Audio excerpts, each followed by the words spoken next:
everyone! So ayan, ibabad ko na yung aking sutanghon.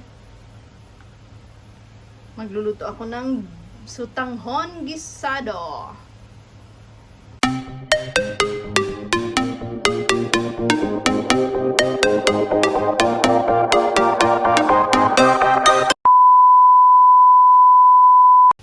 Hello everyone! Luluto ako ng sutanghon gisado na may hipon.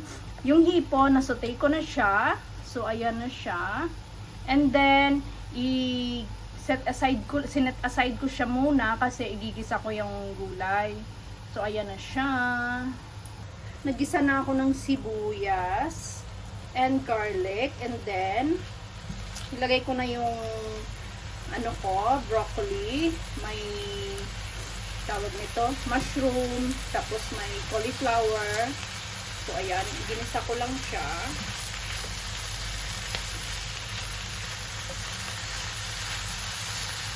Hanggang sa maano na siya, na luto na siya.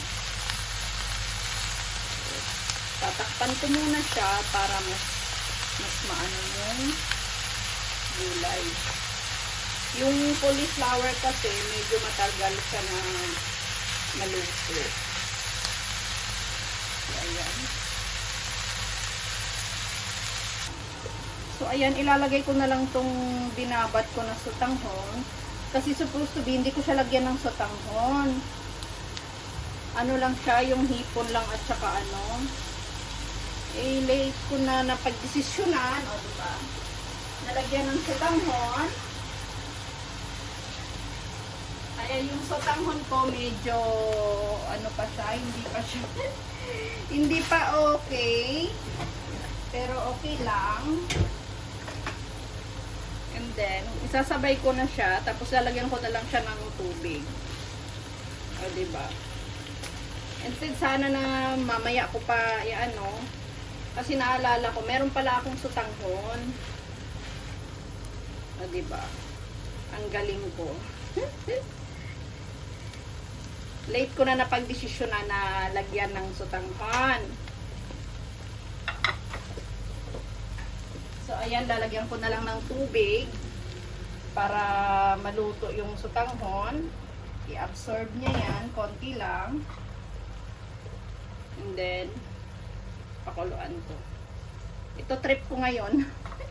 Hindi ko alam tama yung ginagawa ko, basta lulutuin ko lang siya. So, ayan, lalagyan ko siya ng oyster sauce na konti. Ayan. Diba? Wala lang. Supposed to be, lang sana, shrimp lang at saka itong gulay. Tapos, nasilip ko, meron pala akong sutanghon. So, ang gagawin ko, ilalagay ko na lang, kalahati na lang itong sutanghon na natira eh. So, ilalagay ko na lang siya.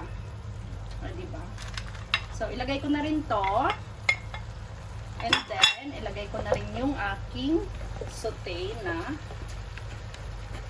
hipon. Sabaw niya naman yan eh. Para sabay-sabay na silang maluto. Kasi nagugutom na ako. Isang kainan na lang. Isang lutuan na lang pala. Ayan. Yung pinagbabawal na technique. Hindi pwedeng wala. And then, mix. Mauubos yung sabaw nito kasi kakainin itong hihigupin. Hihigupin. Diba? Said na hindi ko lagyan ng frozen pala tong hipon. Hindi siya fresh. Hindi na siya fresh. O, diba? Gulay na may kunting sutanghon. Sabi ko, iluluto ko na lang yung sutanghon kasi half na lang ng plastic or half na balot na lang yung natira. Kaya sabi ko, luluto ko na lang.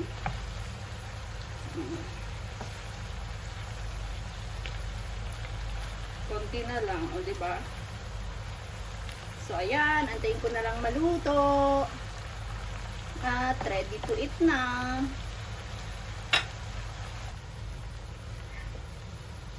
So, ayan mga langga, luto ng aking sotanghon. O, diba? Unplanned sotanghon. Kasi, supposed to be, ang lulutuin ko yung hipon lang, igigisa ko, at saka yung gulay-gulay lang. Eh, may naisip ko na meron pa pala akong sotanghon na kalahati na lang. Kaya, ayan, niluto ko na rin. O, diba? Naubos na yung sabaw niya kasi hinigop niya. O, diba? So, ayan na mga langga, ang aking sotanghon gisado. O, ayan, hindi fresh yung shrimp ko ha. Ano yan siya? Tawag nito?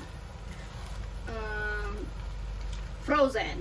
Tapos, alam nyo ba, ito, gustong-gusto ko itong kainin. Kahit sa salad lang siya ilagay, gustong-gusto ko siyang kainin kasi matamis siya, manamis-namis.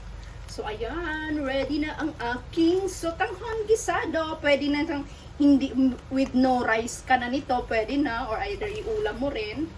So, ayan na, kakain na ako kasi nagugutom na ako.